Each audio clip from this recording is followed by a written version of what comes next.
दोस्तों अब Donald Trump की धुलाई बहुत जोर तरीके से स्टार्ट हो चुकी है। आपको आपकी स्क्रीन पर देख लीजिए। फॉक्स न्यूज जो कि अमेरिका में ट्रंप का सबसे ज्यादा बड़ा चमचा माना जाता है, बल्कि राष्ट्रपति बनाने में अगर डोनाल्ड ट्रंप को सबसे ज्यादा जो प्रचार किया गया था वो फॉक्स ही है। और अब वो क्या कह रहा है, फॉक्स ने सर्वे करवाया है और खुद ये बात बताया है कि अमेरिकी इतिहास में डोनाल्ड ट्रंप सबसे ज्यादा घोर अलोकप्रिय राष्ट्रपति हैं। अमेरिका में डोनाल्ड ट्रंप से पहले आज तक कोई भी ऐसा राष्ट्रपति नहीं था जो कि एक साल के अंदर इतना ज्यादा अलोकप्रिय हो जाए। यहाँ तक कि 2016 में ही उन्होंने ये रिकॉर्ड कायम किया था। अब उस रिकॉर्ड को भयंकर तरीके से तोड़ा है और ट्रंप के लिए मुसीबत ये है कि इसी साल, जी हाँ, 2026 में ही अमेरिका के अंदर सबसे बड़े चुनाव हो रहे हैं, यानी कि मध्यावधि चुनाव, यानी कि अमेरिका की दोनों सदनों के 1/3 सीटों के लिए वोटिंग होगी, यानी कि 33% जो अमेरिका की लोकसभा है, जो राज्यसभा है, उसकी सीटों को लेकर यहाँ पर वोटिंग होने वाली है। और इसे लेकर जो कहा गया है वो लिटरली ट्रंप की नींद को उड़ा देने वाला है। लेकिन इससे पहले इस सर्वे के बारे में मैं आपको बताऊं, मैं आपको ये बता देता हूं कि इस न्यूज में क्या है। तो सबसे पहले फॉक्स ने बताया है कि हमने सर्वे किया है सिर्फ रजिस्टर्ड वोटर्स का, यानी कि अमेरिका में ऐसा नहीं है कि आपके पास अमेरिका की आईडी है, अमेरिका की नागरिकता आपके पास है तो आप जाओगे और वोट डाल के आ जाओगे। ऐसा नहीं होता, आपको पहले रजिस्टर्ड करवाना पड़ता है, उसके बाद आप वोट डाल सकते हो। खैर, इस सर्वे के अंदर रजिस्टर्ड वोटर ने डोनाल्ड ट्रंप को अप्रूवल रेटिंग दी है, यानी कि अभी भी वो डोनाल्ड ट्रंप को पसंद करते हैं। लेकिन डिसअप्रूवल रेटिंग कितनी है? 59%। अगर हम लगभग बात करें तो 60% अमेरिकी नागरिक आज डोनाल्ड ट्रंप को पसंद नहीं कर रहे, यानी कि अगर आज चुनाव होते हैं तो डोनाल्ड ट्रंप इतने भयंकर तरीके से हारेंगे कि पूरे अमेरिका से उनका सुपड़ा साफ हो जाएगा। एक दो राज्य को छोड़कर 50 के 50 राज्यों में वो चुनाव बहुत बुरी तरीके से हारेंगे। लेकिन अब आपका सवाल होगा कि 41% तो अभी भी उन्हें वोट देंगे, तो फिर वो पूरे अमेरिका में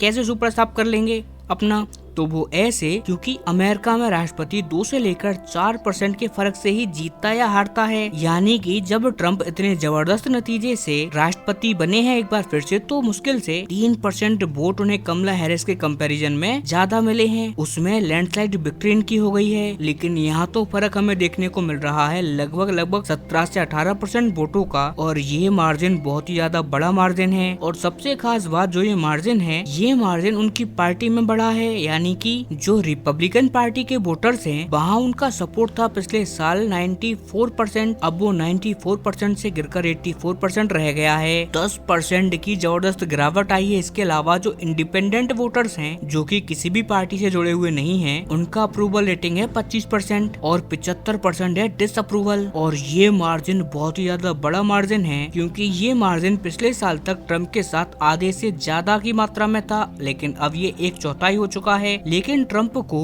इससे डरना नहीं चाहिए। डरने वाली बात तो दूसरी है। दरअसल इसी साल अमेरिका में है मिड टर्म इलेक्शन। जैसा कि मैंने आपको बताया भी कि अमेरिका के जो दोनों सदन हैं, वहाँ की लोकसभा यानी कि जो रिप्रेजेंटेटिव और बाकी जो राज्यसभा है यानी कि सीनेट, दोनों जगहों पर 1/3 सीटों के लिए चुनाव होने हैं। करीब 33% सीटें खाली हो जाएंगी और उन्हीं को लेकर चुनाव यहाँ पर होंगे। और इस समय अमेरिका की दोनों सदन के सदनों में ट्रंप की पार्टी को बहुमत है, लेकिन ये बहुमत बहुत ही कम मार्जिन का है। लेकिन जो सीनेट है, जो कि वहाँ की राज्यसभा है, उसके अंदर 100 सीटें हैं और 51 सीटें चाहिए बहुमत के लिए, और डोनाल्ड ट्रंप के पास है 52 सीटें। वहीं वहाँ की जो हाउस ऑफ रिप्रेजेंटेटिव है यानी कि वहाँ की लोकसभा, वहाँ पर बहुमत होता है 218 का, और इनकी पार्टी के पास कितने हैं? मात्र 225, यानी कि बहुत ही कम मार्जिन है। और जब चुनाव इतना बड़ा हो, यानी कि 1/3 सीटों का चुनाव हो और आपकी डिसअप्रूवल रेटिंग इतनी ज्यादा भयंकर हो, तो आप दोनों सदनों में बहुमत खो सकते हो। और खुद फॉक्स न्यूज ये बात कह रहा है कि इस बार जो मिड टर्म इलेक्शन होगा उसमें डोनाल्ड ट्रंप के हारने से ट्रंप को कोई नहीं बचा सकता। बस देखने वाली बात ये है कि आखिरकार ट्रंप कितनी सीटें बचा सकते हैं, क्योंकि अब डोनाल्ड ट्रंप बहुत ज्यादा भयंकर तरीके से हारने वाले हैं। और अगर आप अमेरिका के राष्ट्रपति हैं और अगर आप अमेरिका की दोनों सदनों में बहुमत खो देते हैं, तो आपसे ज्यादा बुरा फंसा हुआ इंसान इस पूरी धरती में कोई नहीं है, क्योंकि ऐसे में आप बन जाते हो बस एक कठपुतली। ऐसे में अमेरिका की जो दोनों सदनें हैं, खास करके अमेरिका की जो सीनेट सेनेट है वो तो आपका ये असर कर सकती है कि आपके छोटे से छोटे फैसले को रोका जा सकता है। आप कोई भी बिल लाओगे वो पास नहीं होने देगी। आप कितने भी ताकतवर राष्ट्रपति बने रहो, आप कितनी भी सीटें लेकर क्यों ना आ जाओ, संसद कभी भी आपको उंगलियों पर नचा सकती है। और अब यही डर है ट्रम्प को कि जो अभी तक वो अपना मुंह उठाकर कोई भी फैसला ले लेते हैं अब वो नहीं ले पाएंगे। और सबसे खतरनाक बात कि अब उनके खिलाफ लाया जा सकता है अविश्वास प्रस्ताव। दरअसल अगर डेमोक्रेटिक पार्टी गलती से भी, जी हाँ दोस्तों, गलती से भी, मैं आपको बता दूं कि फिलहाल उनकी सीनेट में 48 सीटें हैं और अगर वो गलती से भी 48 सीटों को 64 तक ले गए तो एक दिन के अंदर डोनाल्ड ट्रम्प को वो राष्ट्रपति के पद से हटा सकते हैं। क्योंकि अमेरिका में यही रूल है कि अगर कोई पार्टी अविश्वास प्रस्ताव लाती है संसद में और उसे 100 में से करीबन 64 सीनेटर ये कह देते हैं कि हाँ ये राष्ट्रपति गलत है, इसे हटा देना चाहिए, तो वो तत्काल प्रभाव से बर्खास्त हो जाता है। और यही कारण है कि ट्रम्प इस समय मिड टर्म इलेक्शन को अब जीतने नहीं बस अपनी हार का मार्जिन कम करने के लिए वहाँ पर उतरेंगे। ट्रम्प इस बात को इंश्योर करना चाहेंगे कि जो डेमोक्रेटिक पार्टी है जिसका फिलहाल 48 का नंबर है वो किसी भी कीमत पर 64 नंबर तक ना जा पाए। 60 से पहले उन्हें रोक लिया जाए, इसको लेकर अब जद्दोजहद है।